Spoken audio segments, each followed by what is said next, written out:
Picture this. You wake up on a Monday morning, check your phone, and boom, there's a bank transfer confirmation. There's no sender, there's no explanation. Just a 1 followed by 12 zeros sitting in a brand new account registered strictly in your name. $1 trillion. Sounds amazing, right? But wait, there's a massive catch. You have exactly 7 days to spend every single penny or you lose the whole thing. Plus, the rules are crazy strict. No donating to charity, no gifting it to friends or family, and absolutely no financial instruments. Every single dollar has to leave your account in exchange for legal ownership of actual physical goods, assets, or services. You can't just give it away. In today's explainer, we're going to walk through the sheer, unimaginable chaos of trying to force $1 trillion into the physical world in just 1 week. But right out of the gate, you hit a massive mathematical wall. $136 million. That's how much interest your trillion-dollar fortune is raking in every single day, just by sitting there in the account. So while you are frantically trying to spend this money, the pile is actively growing. The ticking clock isn't just counting down your time, it's actually counting up your wealth. You literally do not have a second to lose. So, let's kick things off with Section 1, Days 1 and 2. The ultimate shopping spree. And naturally, you start with the first instinct anyone would have. Property. Always property. You want a $300 million ranch in Aspen? Done. A massive waterfront compound in Palm Beach? Yours. A historic villa on the French Riviera? Easy. You're calling agents, and let me tell you, everybody answers on the first ring. By noon, you've inked the paperwork for 80 sprawling estates across 12 different countries. The pace is just breathless. By the time you sign for the last one, you honestly can't even remember what the first 3 properties look like. Your brain gets completely desensitized to wealth in exactly 6 hours. So you pivot rapidly to luxury goods. You buy up more Patek Philippe complicated watches than Patek's own museum possesses. You buy every single Bugatti La Voiture Noire in existence, $18 million a pop, all done in 11 minutes flat. You clear out entire annual production runs of Koenigsegg's, but hey, you need to spend way faster. So you move to private jets. You wipe out the entire global inventory of top-tier G700s and Global 7500s. By mid-morning, you own more private jets than the 3 biggest charter companies on Earth combined. You note that fact, and you move right along to buying 43 super yachts scattered from the Mediterranean to the Maldives. But here is where you slam into your very first real-world logistical wall. To actually staff and run those 43 super yachts, you suddenly require a combined crew of roughly 4,000 people.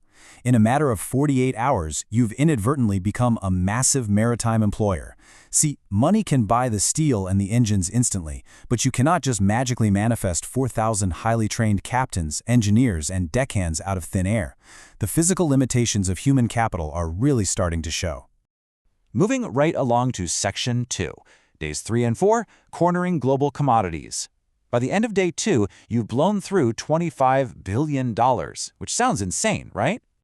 But you've still got $975 billion left to go. You haven't even made a dent. So you stop buying the shiny things people want, and you start buying the actual things the world runs on. First, you scoop up institutional-grade farmland in Iowa, Nebraska, and Kansas since it trades quickly. By the afternoon, you essentially own farmland the size of a small European nation. You buy up water rights across California, Arizona, and Colorado. And then you tell your commodities desk you want $50 billion in physical gold bars. That single order represents about 15% of the entire world's annual gold production. The second you execute that trade, you instantly jack up the global price of gold by 8%.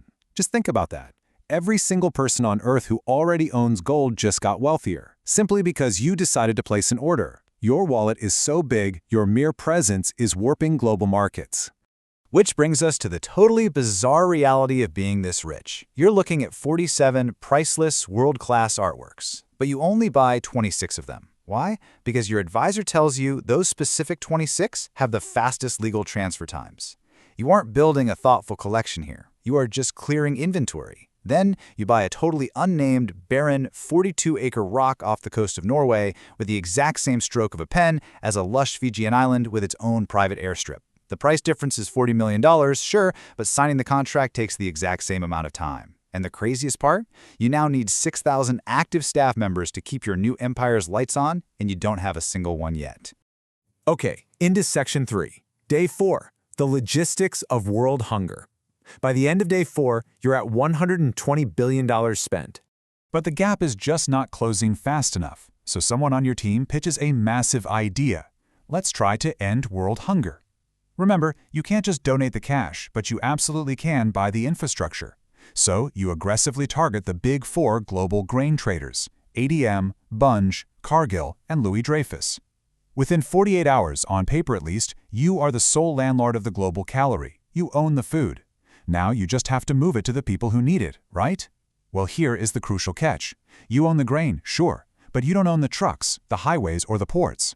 When you actually try to route that massive supply into regions with active food insecurity, you hit an absolute brick wall. The major ports literally cannot absorb the volume. And state-owned ports, they go under immediate national security review the millisecond your name pops up on a filing. You try to just buy the ports outright, but you get hit with the same block. As our source material powerfully points out, world hunger was never actually a shortage of food. It's a shortage of functional roads, stable governments, and supply chains. And guess what?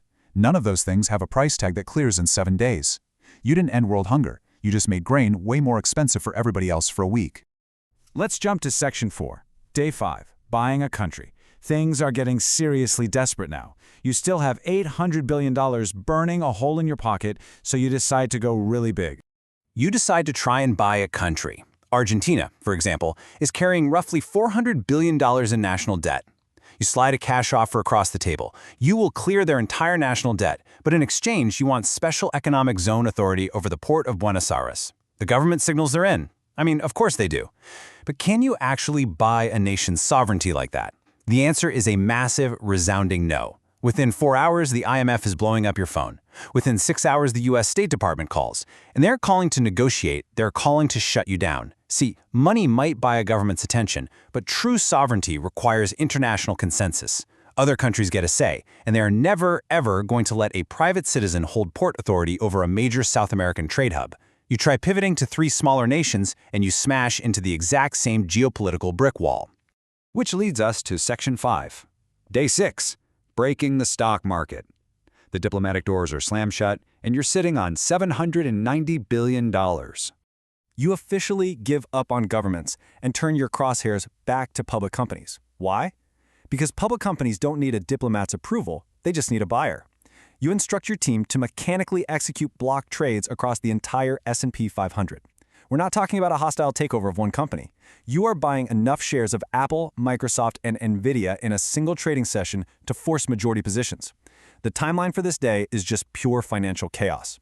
At 9:30 a.m., your mechanical buying kicks in.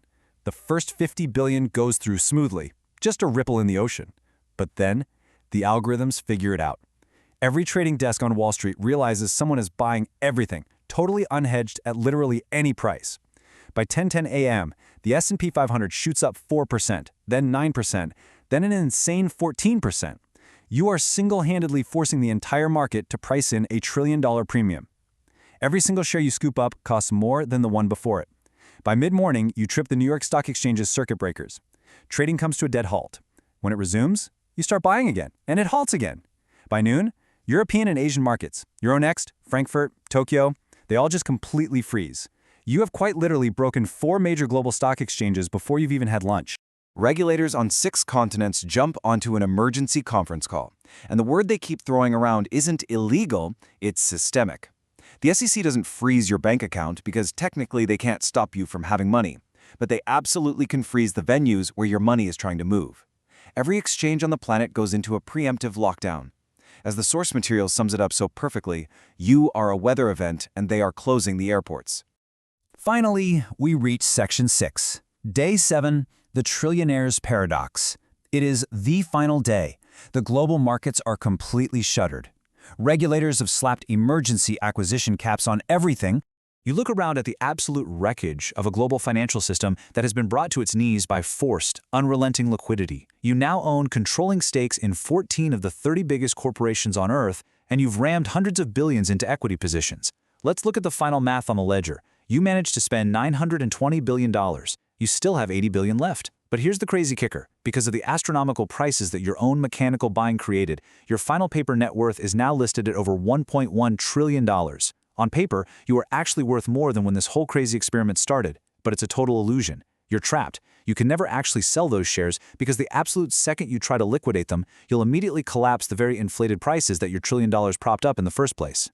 And that brings us to the ultimate inescapable irony of this entire week. While you were running around frantically hitting physical walls, untangling logistical nightmares, and triggering global regulatory shutdowns, your unspent money was just quietly humming along in the background.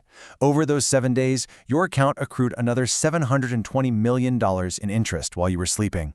The machine just keeps generating wealth way faster than physical reality can possibly absorb it. So you didn't fail because you ran out of ideas. You failed because the world simply ran out of things that could sell you fast enough. Physical goods with quick title transfers completely max out around $100 billion. Anything above that either takes time you don't have, doesn't exist as private property, or swings in price so violently that buying it undercuts the whole purchase. It leaves us with this truly fascinating reality. At the highest possible extremes, wealth isn't actually limited by a person's imagination. It's limited by the finite, physical reality of our planet. The world runs out of things to sell you long before you run out of money. So it begs the ultimate question. Could anyone ever truly spend $1 trillion? Thanks so much for joining me for this explainer, and I'll catch you in the next one.